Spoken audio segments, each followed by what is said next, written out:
just because you chose an experience to in this life, we freely chose the experiences that we were going to have, but not to stay in them. We chose them to have them and to go through them and move on to the next experience. But if you're constantly collecting experiences and holding on to them, how can you fully know and understand or grow from it, right? Because you don't grow from an experience until you've gone through it. If you're still in it, you're not growing.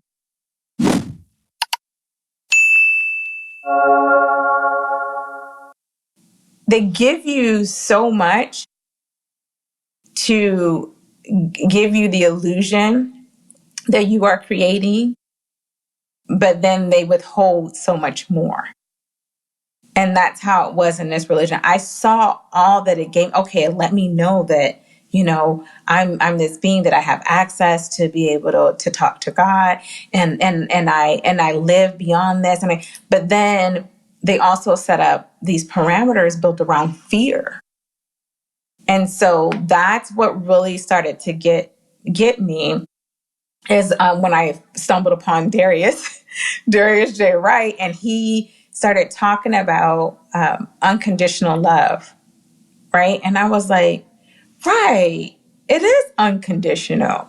So why do we fear God if God loves us unconditionally? That makes no sense. And so, and another thing that I had to, because remember, the mission was I'm going to deprogram myself, and then I'm going to figure out why were we given free will. That was my mission initially. I was like, I'm going to figure out why, of all things we were given, why is it free will? Because they let us know that agency was a gift from God. That's what they told. God gave you the gift of agency for you to be able to choose. And I said, why? Of all things, of all gifts we could have been given, why is that the one? And so that is what also kind of was like a catalyst for me as well, digging into that. And I'm like, wait a minute, these pieces are not making sense, because now you're trying to tell me I have free will, but I see where you're controlling that will. I see where you're interfering and you're interjecting through fear, through keeping me. Basically, it's the invisible fence, like with the dog, right?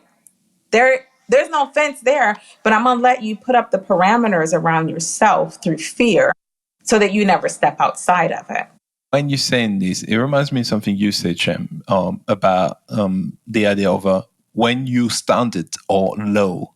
You were saying something like that, very, very low. Maybe you can explain it better than me. Yeah. But I think that's what it is as well. The roots of it. I don't have my download book here, but I know that one. That one is about when you've been so programmed to accept mediocrity. There you go. That the second that you decide freedom for yourself, you don't even set it too high. The bar's not even set too high. You couldn't possibly understand what freedom even really is if you've been so programmed to mediocrity. So even just the idea that you could choose for yourself feels like freedom.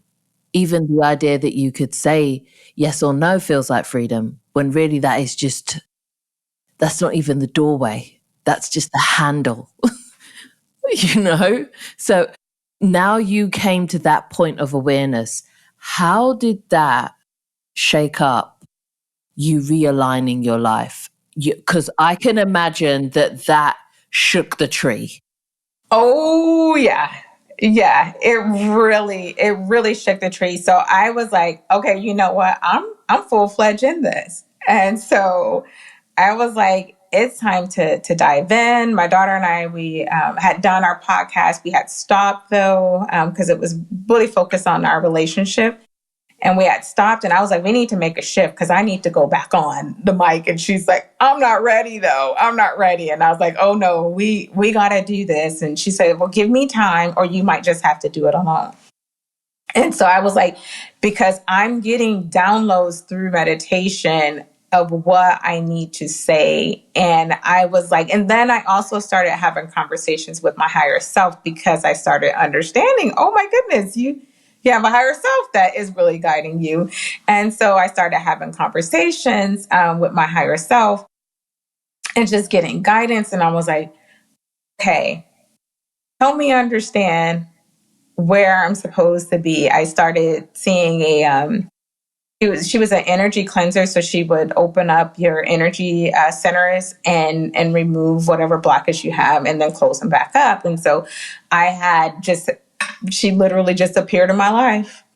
She cleansed the energy. She cleansed some of my energy centers, got them cleansed out, and then I really was on like a trajectory. I was like, I need to understand all of this more. Because it's all here and it's all present for a reason. Let me understand this more.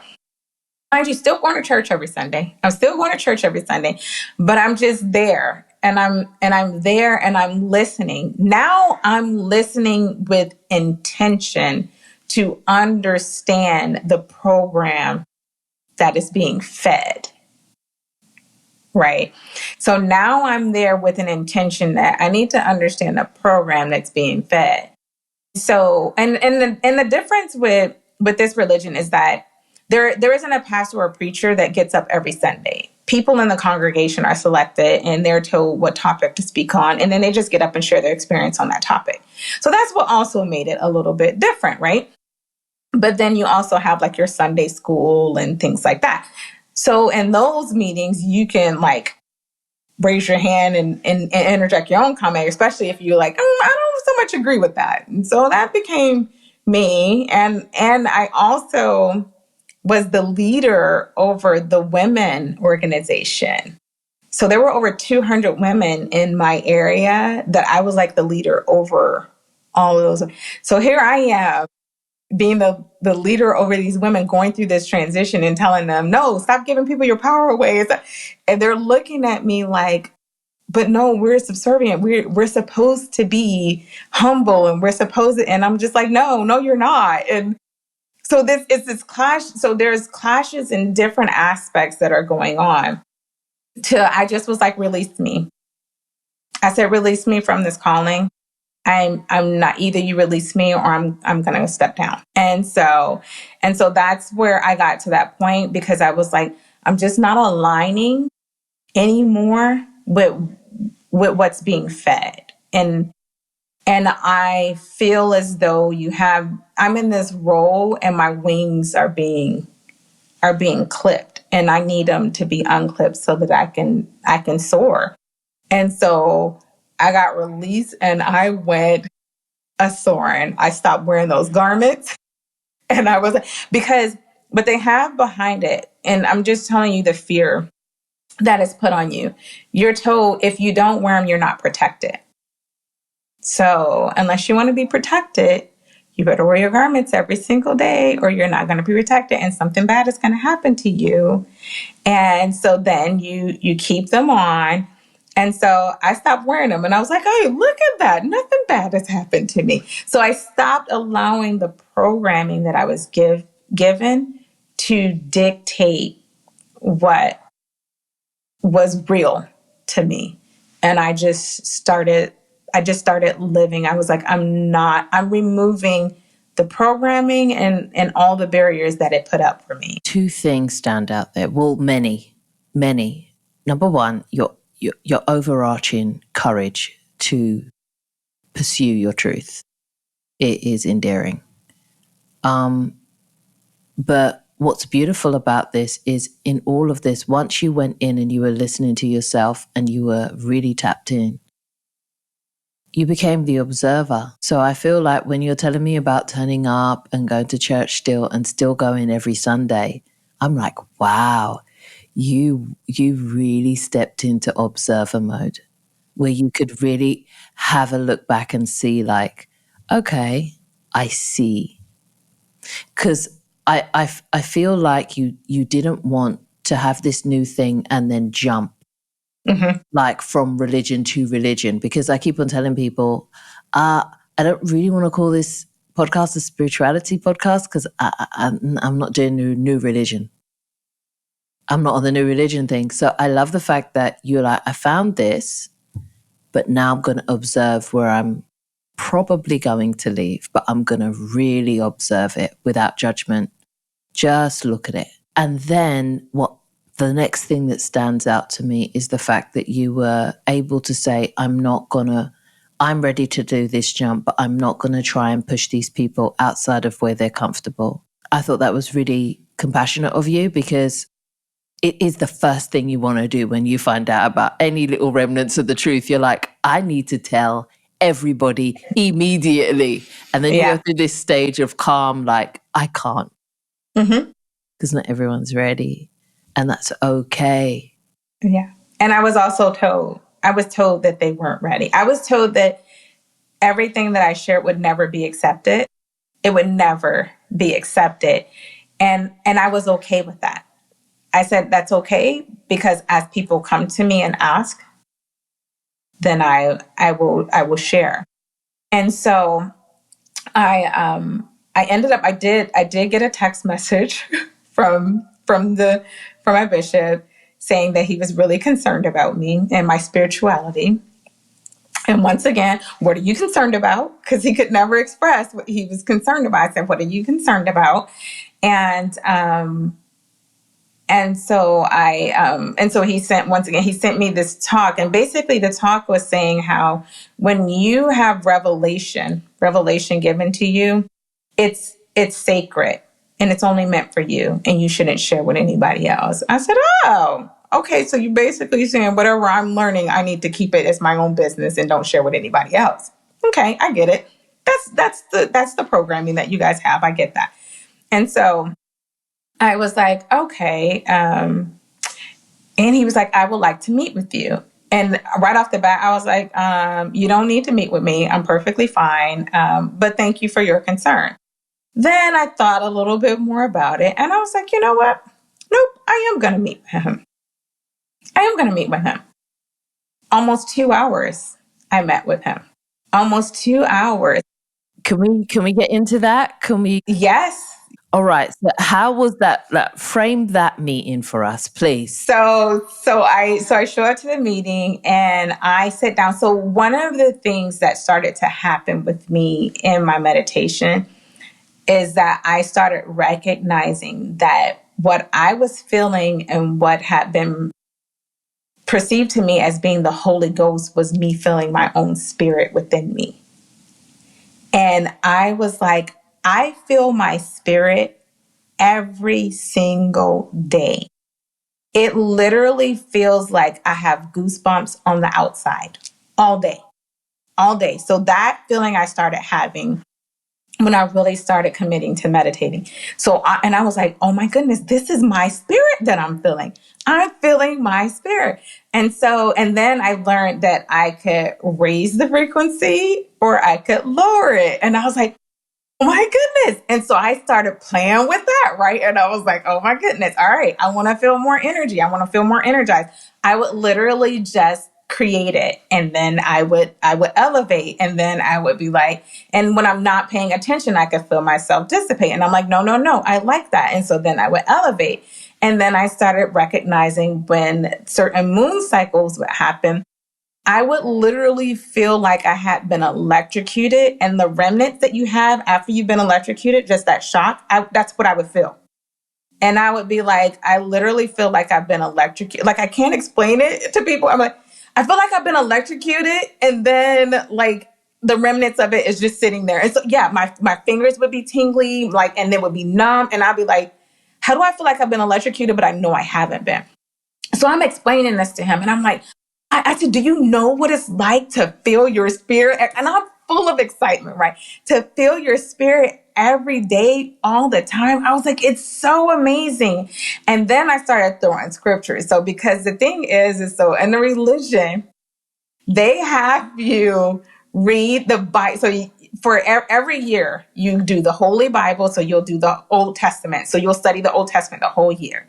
And then they'll have another year, you'll study the New Testament the whole year. And then you have the Book of Mormon, you'll study the Book of Mormon the whole year. So they'll give you a different book and tell you this is what you should study the whole. So baby, I don't read the Bible. I know some things, right? I know some things, right?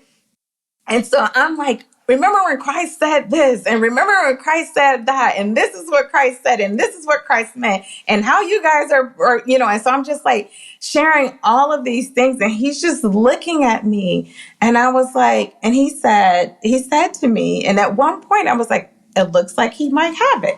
He said, "You've spiritually outgrown us," is what he said. That's what my face said, and I was like, yes, I have. Yes, I have. And so I just finished explaining to him, and I said, do you want to feel your spirit? I said, let me explain to you how you can. So I started explaining to him how he could feel his spirit. And so I'm leaving the meeting, and I was like, he's like, well, what do you want to do? Like, what do you want to do?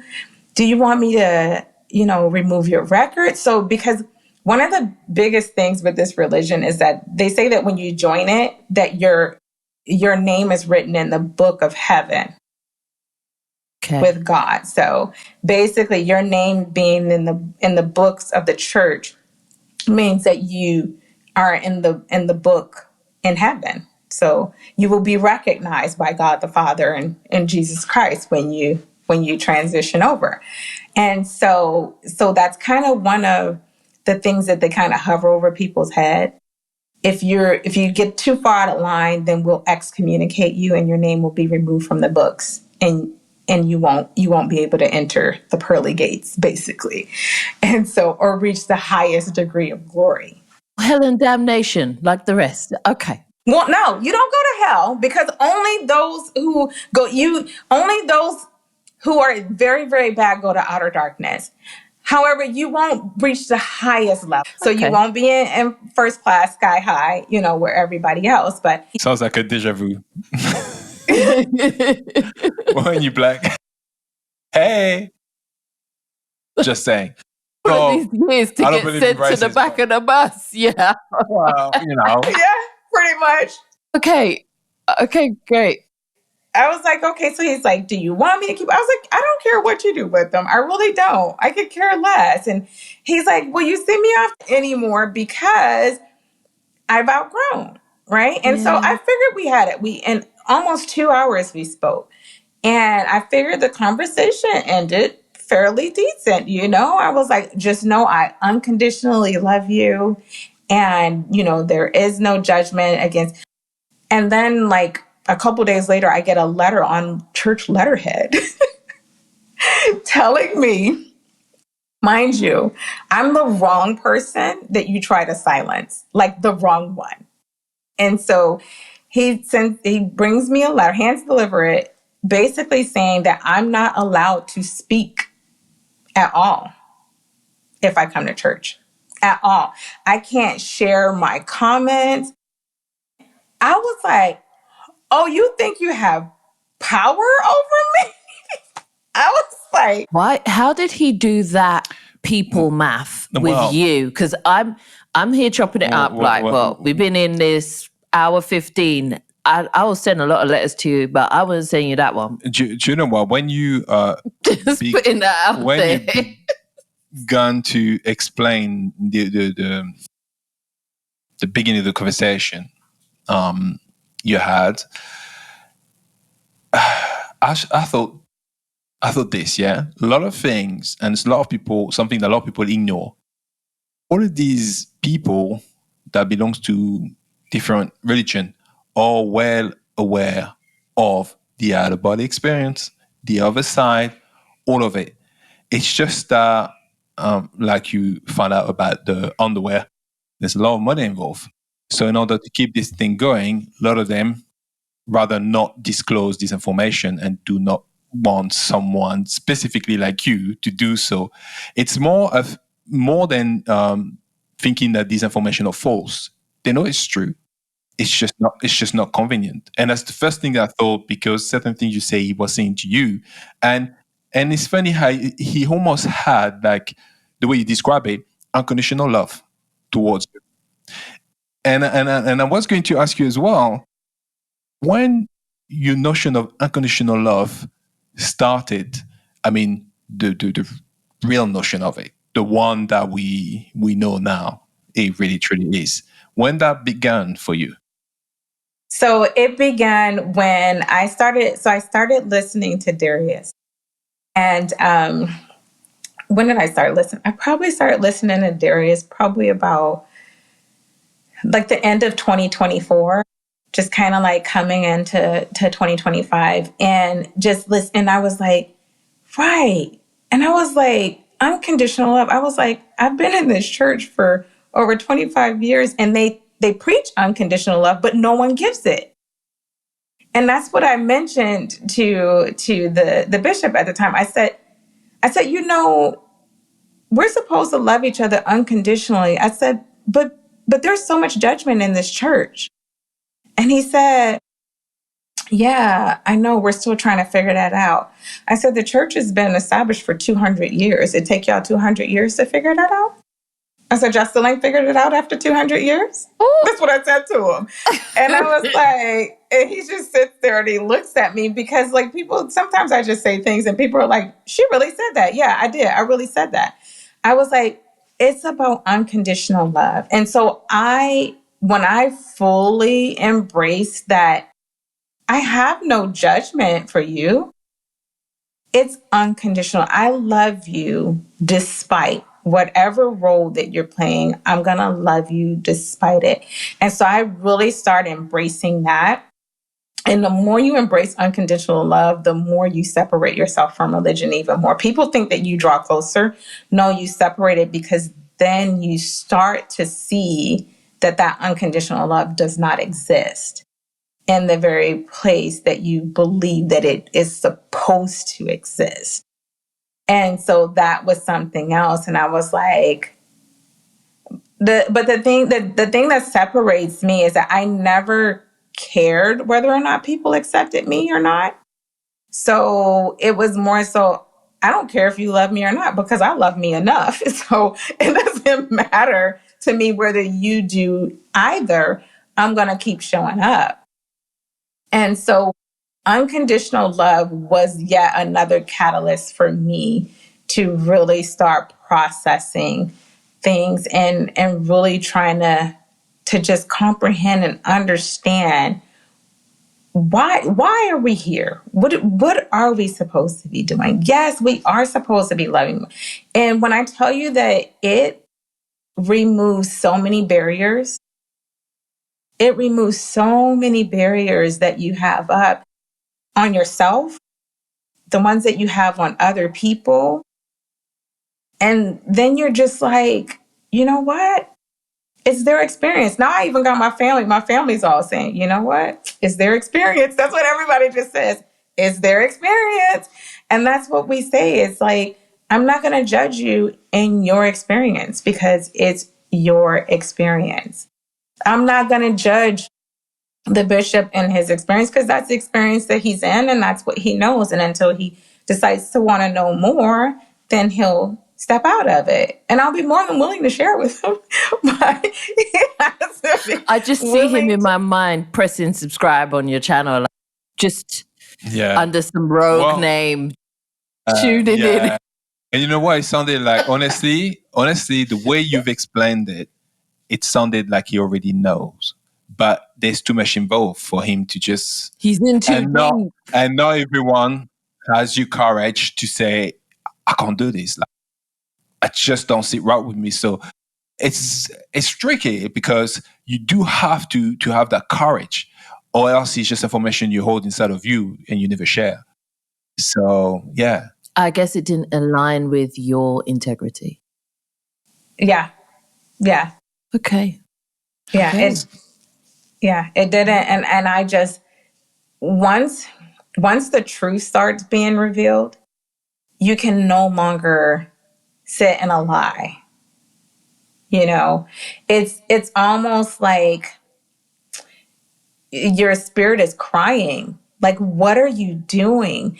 And so I got the letter and I was like, you know what? You can't silence me. And so I responded, you know, because I got a little bit of a background in that. So I responded and I said, FYI, I do have a First Amendment right. And on the front doors of your church, it says all are welcome. You can't restrict my voice before I say something. And then I went above him and had a conversation with the person above him and said the same thing. And he took my temple recommend away. So I could no longer enter the temple anymore because you have to get a card to go in there. Yeah. Mm-hmm. So you have to have a special card to go in, and it has to be approved through the bishop. So he was like, I'm going to deactivate your temple recommend, which is supposed to be disheartening to people. Like, oh my goodness, you took something away from me. I was like, it's no big deal because I don't go anyway, because I graduated from that anyway. And so I meet with the person above him, and he said, so he wants to ask me the questions that you get asked in order to enter. And I said, you know, what's interesting to me is that you ask all these questions. You guys are supposed to be in unconditional love. You ask all these questions. I said, but in the Bible, it says that there's only 2 commandments: to love God and love thyself and others, right? I said, so, and if those are the greatest 2, and if all the laws and the prophets hang on those 2, those are the only 2 that matter. I said, everything else that you guys ask is a condition. I was like, and guess what? I don't care about your conditions. As long as I do the first 2, that's all that matters, because everything else goes in alignment with those first 2. And I said, I don't want the temple recommend anyway. And he's like, yes, you do. I said, no, I don't. And he was stunned, could not believe it. I was like, I don't want it. I don't go anyway. I graduated from that. So I was like, and so I consider myself a graduate of religion, because what I also received in meditation was that if life is school, because this is the analogy that so many people say, right? Life is like school. We come here to life, we have school. I said, so church and religion is a class. Some people choose to go to that class. Some people choose not to go to that class. I said, but is a class supposed to be a lifelong class, or are you supposed to graduate at some point in time? Yeah, you don't want to be a professional student. Exactly. I don't want to be a professional student. And then I said, okay, let's go a little further. So then if church is a class, then where do the teachers come from? Because you in class with me. So if you're in class with me, how you think you're the teacher? You're not the teacher. Here we go. Sovereignty. And I was like, the universe is our teacher, which is the university, right? The universe is the university. So I was like, boom. You don't teach me nothing because you're in class with me. So I'm not listening to you, other student. I'm gonna get my information from the source.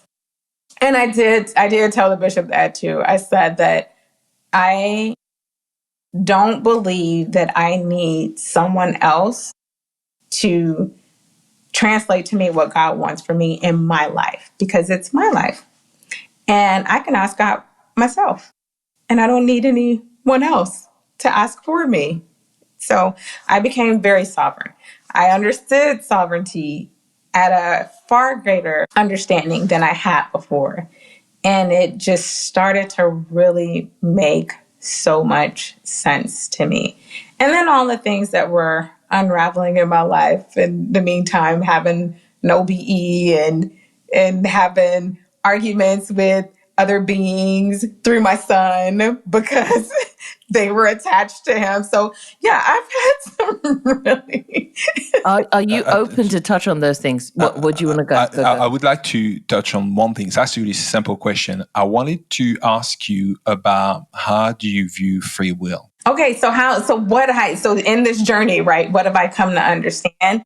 In this journey, what I've come to understand is that we all know and understand why we came here. We just forgot. And that as we do things necessary to remember, then it will start to unfold for us. And that we have the ability to either choose This is what I understand about our free will and the experiences that we have. An experience is meant to be had and gone through, not stayed in. So many people stay in experiences trying to figure out what it is and that I have to be here until I can figure this out. No, an experience is meant to be had and gone through. Just because you chose an experience to in this life, we freely chose the experiences that we were going to have, but not to stay in them. We chose them to have them and to go through them and move on to the next experience. But if you're constantly collecting experiences and holding on to them, how can you fully know and understand or grow from it, right? Because you don't grow from an experience until you've gone through it. If you're still in it, you're not growing. You're just still in it. You're just still in it, right? And so with our free will, yes, we did. We freely chose these things, but to have them, not to live in them. Understood. Okay, understood. I think that's going to resonate with a lot of people. Now, onto you touched on something about your son, but I guess I relate to that a lot because I'd be out here in these astral OBE meditative streets, pulling up lots of entities trying to come for my kids. Like, no, you tried it. I'm still the mum here. You're going to need to back up. I get you.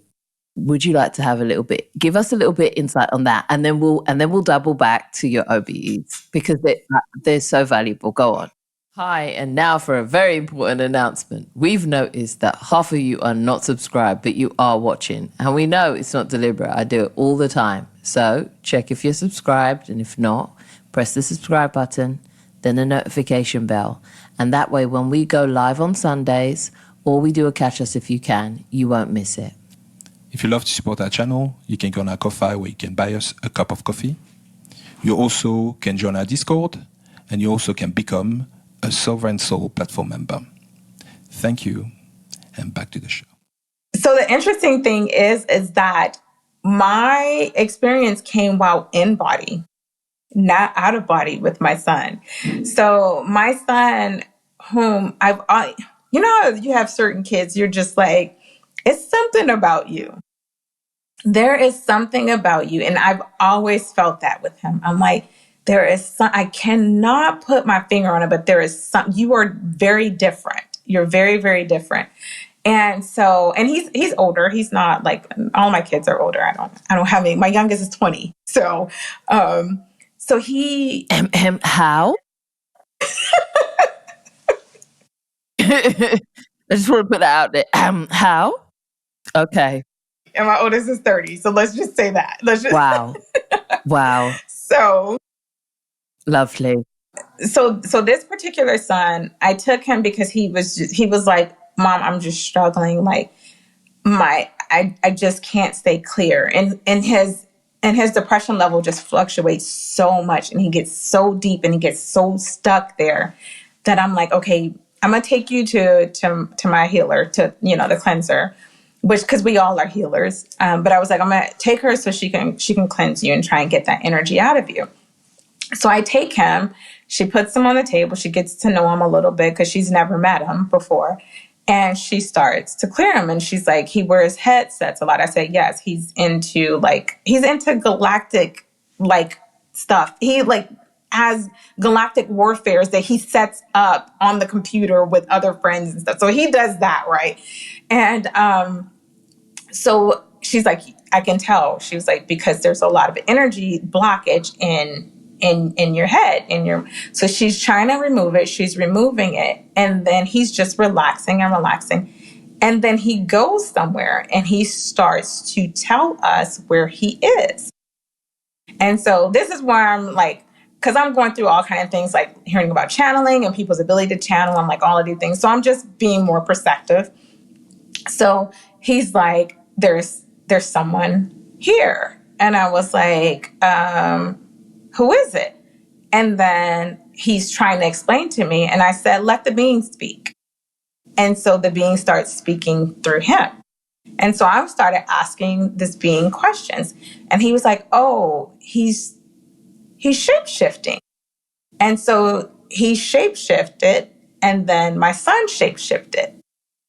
And so then he's like, okay, so I'm matching his shapes. Then he turned into a fox. And then my healer is like, oh, he's a fox. Oh, he's deceptive. Foxes are deceptive.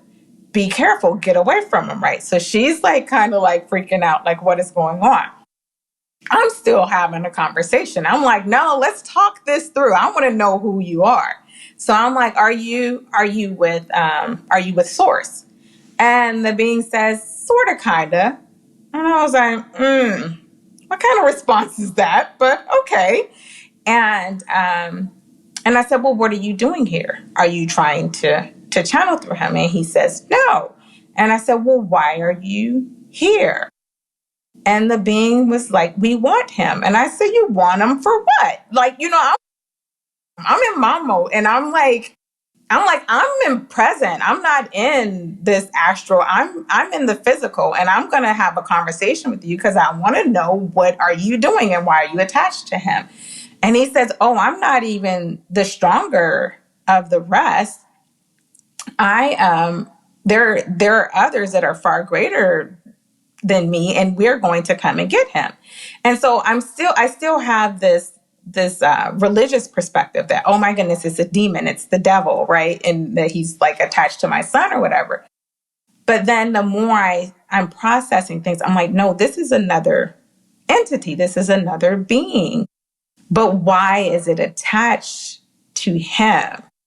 And so as I'm having pretty much an argument with this being, because I'm not scared. So it's sensing no fear from me, but my energy cleanser, she is like, I don't like this. This needs to end. Like, and I'm like, just pipe it down.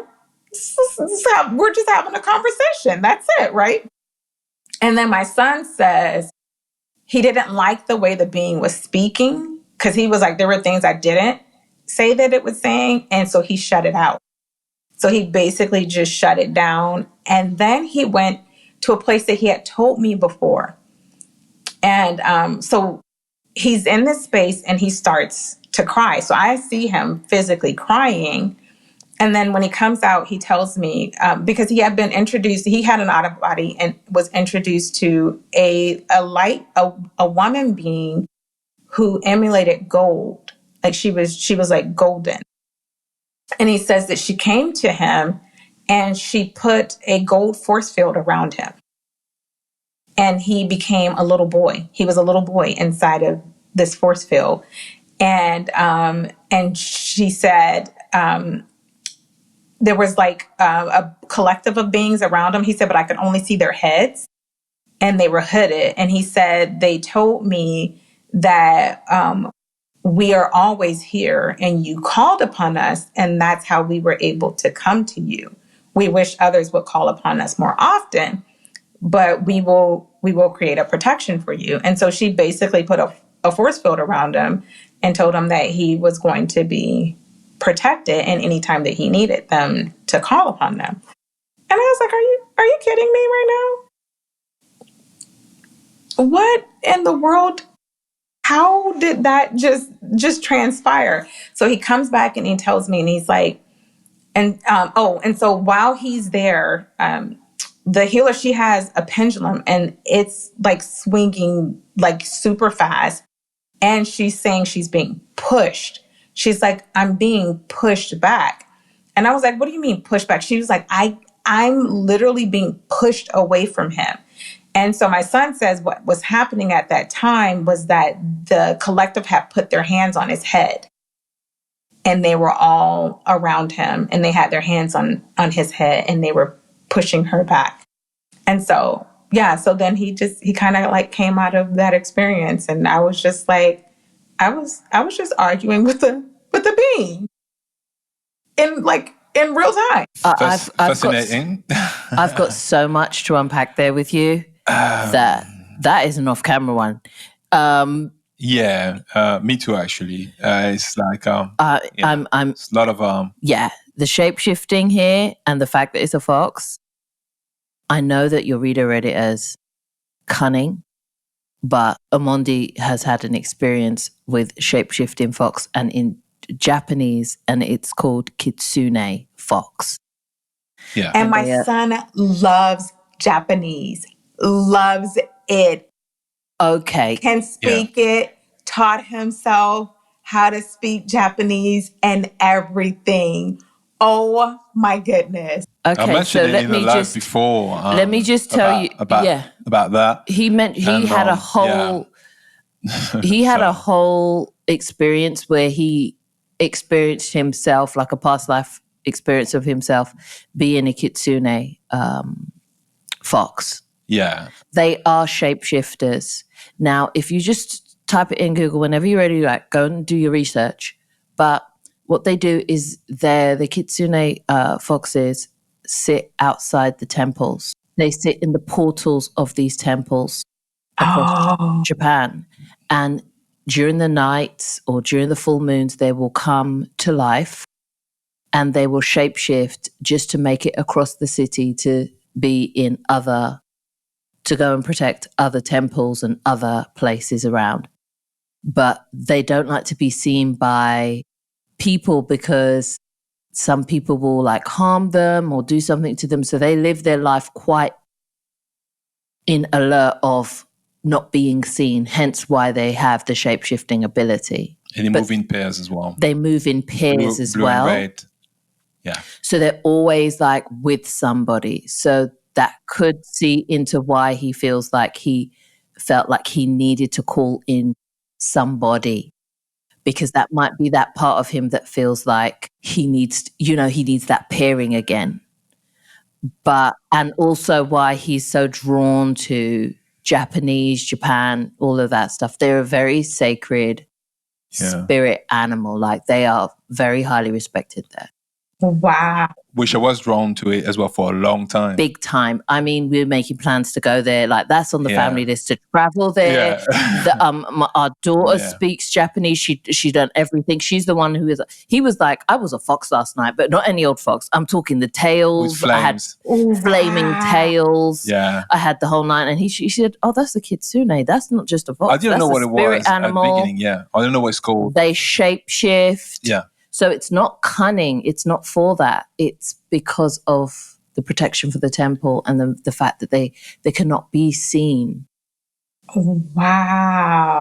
Psychic or sometimes healers, we're all on the lens of distortion. So potentially we may interpret certain things. Even me till this day, sometimes certain stuff are interpreted in a certain way until I understand it better down the line. Maybe a few months later, I get another information about it. And it's why I like to kind of keep the breadcrumbs and not discard of them until it makes sense. So yeah, that's probably why she interpreted it as such. It doesn't mean she's wrong per se. It's just I've noticed that because there's so many different versions of things, multidimensional beings, multidimensional realities, so different things have been experienced in different ways anyways. Yeah, at least, I guess by her saying that to be cautious, it's not a bad thing. It's just, got you even more aware. At the end of the day, you were absolutely there. Like, you were not playing about. Yeah, so. But it ended up to be quite a beautiful resolve at the end. Yeah, that is still beautiful. And I know that you were speaking about a council. A lot of us do have a council, especially starseeds. He seems like one. He seems like he's actually quite tapped in, but he's done it in his own way, hence why he's been able to assimilate language and do all of these things. And then he's so much into the galactic side, like that's where he feels home. I could see the correlation, but we'll jump into that after. So, okay, but that was fascinating and juicy. Okay. I love the way you stood your ground and was like, no, we're going to talk. And chill. Back to you. I love the way you held the authority there. I'm Because here one for of it. the things I'm learning is like our fear will take over and it will prevent us from fully experiencing whatever it is that we're trying to experience. And I was like, I ain't scared of you. I'm not scared. Let's have Yeah. a conversation. Yes. And this is what I feel like. This is the messaging that we need to hear widely. But I know that the community is ready to hear this about fear, because it is, the other side of it is freedom. And you were able to open up to learning so much more about your son and so much more about yourself and your own authority. Like, nothing bad came of that. That was a moment where you were able to really like have an intimate moment with your son, like truly intimate. You got to see into what he's experiencing, and that's a beautiful thing. That it truly is a beautiful thing. Okay, so now your first OBE. Can you share that with us?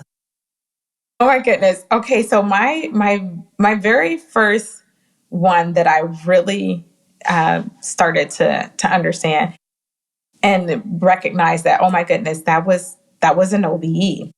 So I'm in a dream. First, I started off in a dream state. So I'm in a dream state. And then my niece comes to me in a dream and she's like, Auntie, I need a job. And I was like, okay, well, I know the manager at this hotel. Hotel appears out of nowhere. And I was like, I know the manager in there. I'll go in there. I'll talk to the manager. I'll let the manager know that you need a job. So I go in, and behind the entry desk is a woman, and she got a table. And she's like, hey, I'm doing healings and things. And she was like, and I got crystals. I was like, oh, you got crystals? I'm on my way. And I was like, the crystals is what got me. So I was like, okay. So I just bypass the front desk. I go around and I get on our table. And so she's like, okay, get relaxed and everything. And I was like, okay. And then she goes to touch my forehead. And as she's going to touch my forehead, a gold beam of light just appeared, just bright, right? And I was like, oh my goodness. And then, no, I apologize. Let me back up. So it was a ball of light. It started off as a ball. So it was a little ball. And then the closer that she got to my forehead, a ring started to appear around it. So the ball's glowing, the ring is spinning.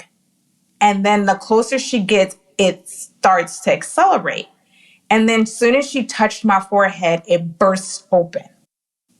And I felt my physical body clench like this, because it was so bright and so encompassing. Like it literally just took up everything.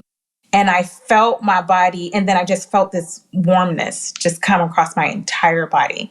But I was still tense. I could physically feel, I'm like in this dream, but I could feel my real body tensing up. And I'm like, what is this? And then I just get this overwhelming feeling of just love, and it's just radiating, right? And I was just like, oh my goodness.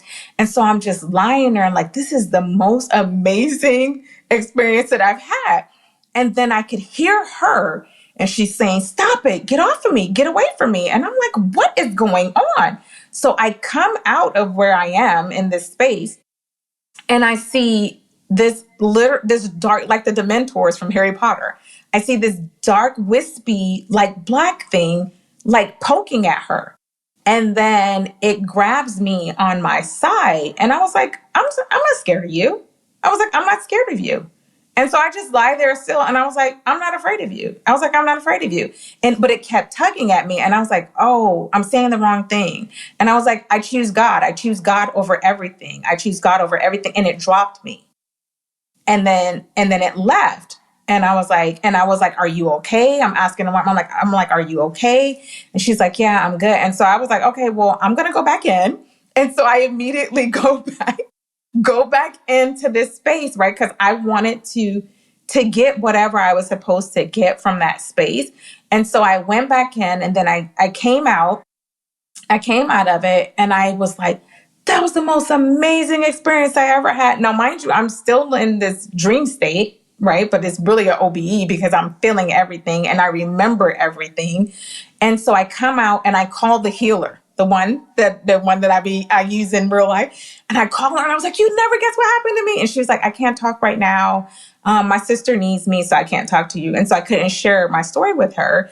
And so then I called someone else and they were like, I can't talk right now. And so no one was available for me to talk to. And so I was like, fine, I'll just go back into the building. So I go back into the hotel and the woman's gone. And there's another woman there. And I'm like, where'd the crystal healer woman just go? And they're like, what are you talking about? And so she was like completely gone. And then I woke up. And so it was like, yeah. I was trying to unpack that one for a long time. I was like, I don't know what happened. And I was asking people, I was like, well, what do you think? And they're like, well, the ring may represent like your marriage and things like that. And the crazy thing is literally the night before, I had a conversation with my husband. I said, listen, I'm on a journey and I love you. If you aren't, I said, I won't ever leave you. I said, however, the journey that I'm on is taking me in a direction. And if you're not willing to go in that direction, then we're going to be going in separate directions. And I was like, and I need to know that you're willing to go and respect.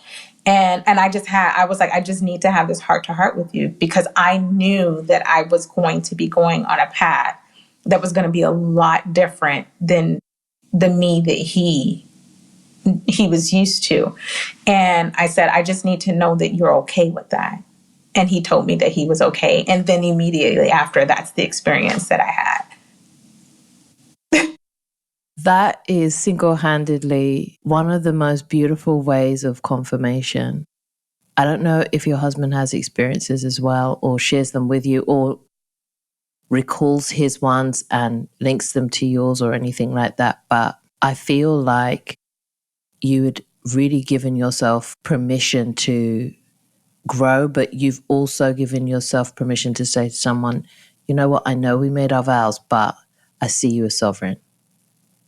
So I'm not trying to make you do anything you don't want to do, but this is what I'm doing. It's like you stood in your sovereignty and you were able to say, I can recognize yours as well. And that whole entire goal, like that golden bliss place that you were in with the ring, now I can correlate as to why you were able to return to it and still enjoy it. I feel like you don't need, and then not being able to get your answers or get to share that with other people. I feel like that was because it was meant for you only. You know, it was like, this is a direct message to you. Like sometimes we do something in the physical world and it triggers something in the spirit world, and vice versa. And I feel like that was your answer to it. Like you're held by that energy.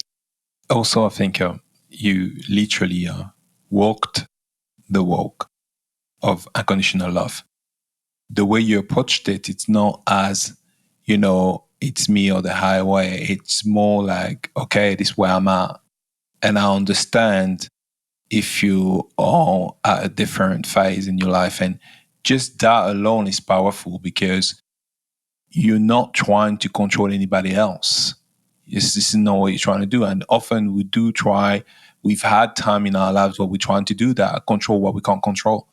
And it's kind of a form of a like let go, and that's where everything start coming in, really. Because it's like meditation. You quiet your mind, you're not trying to control anything, and you let it happen. You just stay still in a moment of stillness. And what's great about your experience is because the way I'm understanding it, it's also the minute you've changed, you shifted your frequency as trying to share that experience with other people. It's a shift. It doesn't have to be negative, but then you were not able to access it back.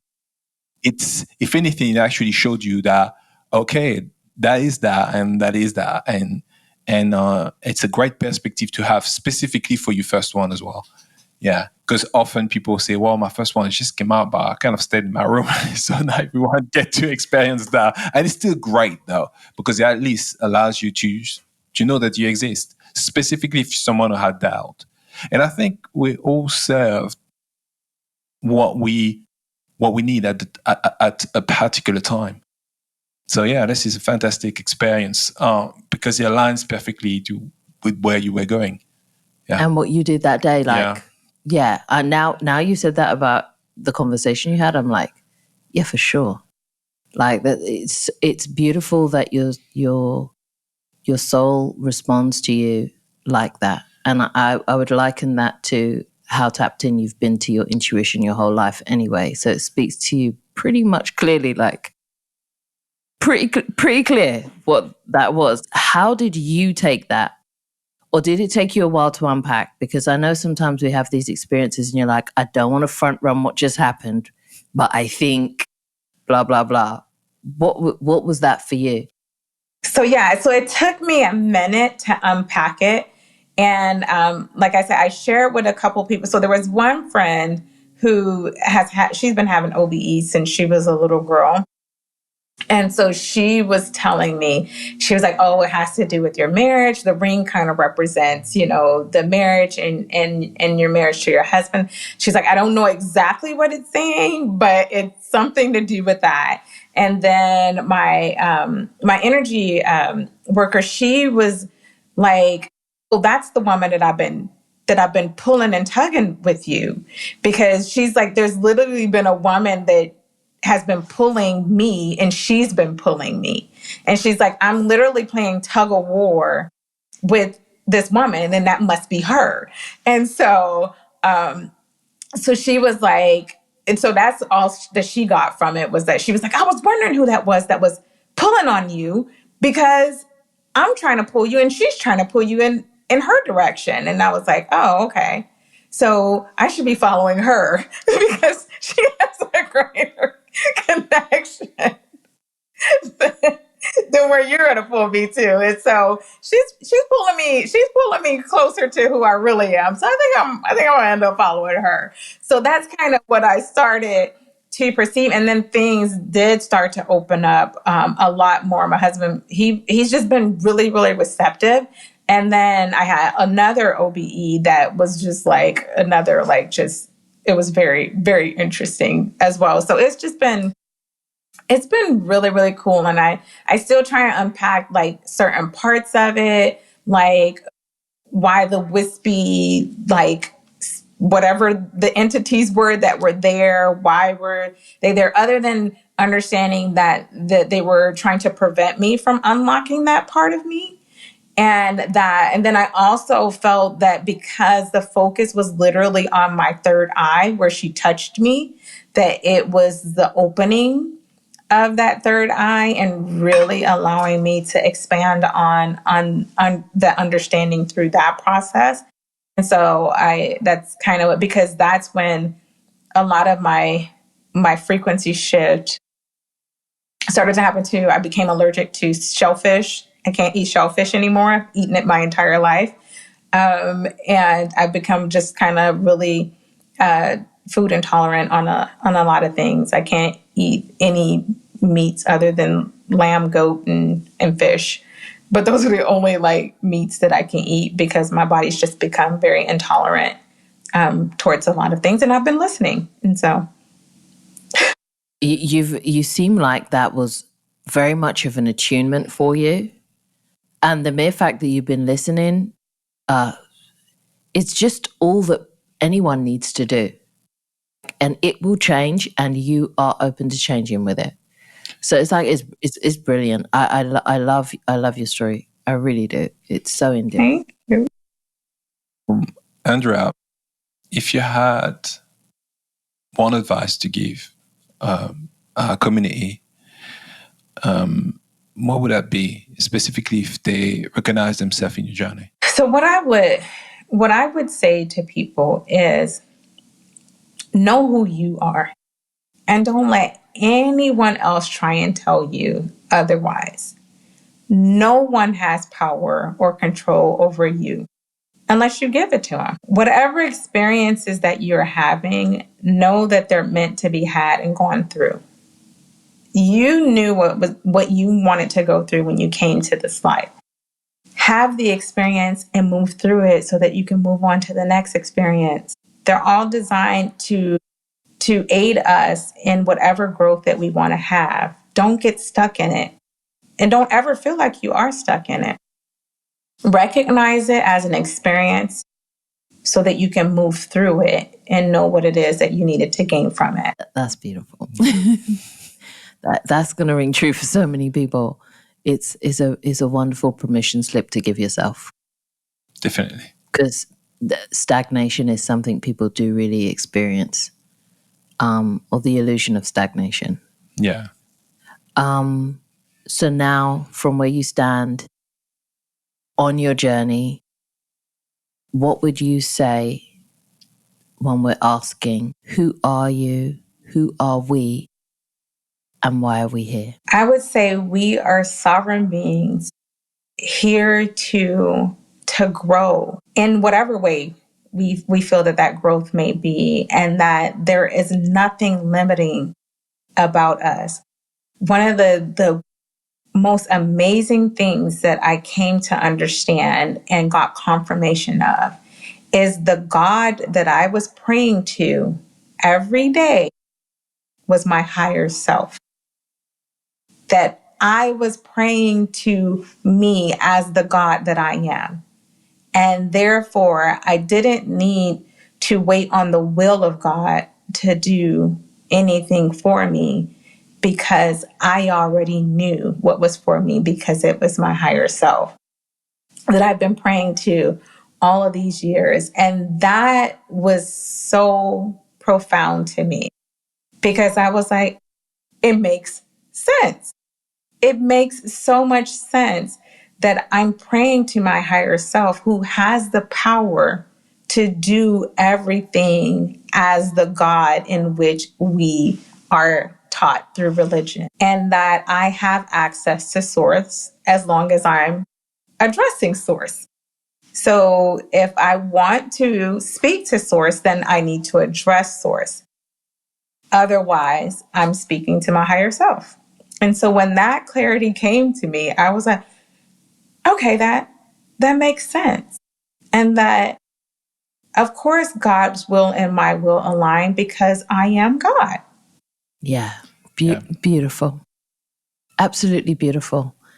If people want to reach out to you, if they just want to talk, or if they want to see what it is you're up to and what you're doing and what you're creating, how can they do that and where can they find you? Okay, so I have an Instagram and I don't really go on Facebook.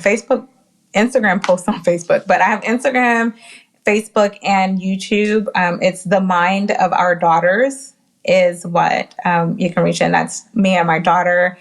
We do a podcast together. We are unpacking how we stepped out of our religion. We graduated and got a divorce. And so we're really excited to unpack that. And the reason for our divorce will allow us to be able to really expound on where we are and how we're growing. So wonderful, beautiful.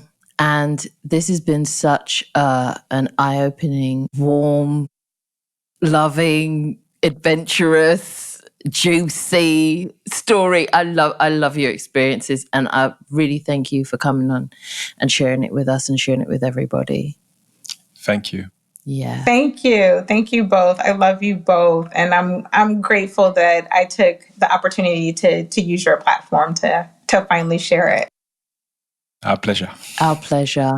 We love you too, and we wish you all the happiness and all your sovereignty that you already have.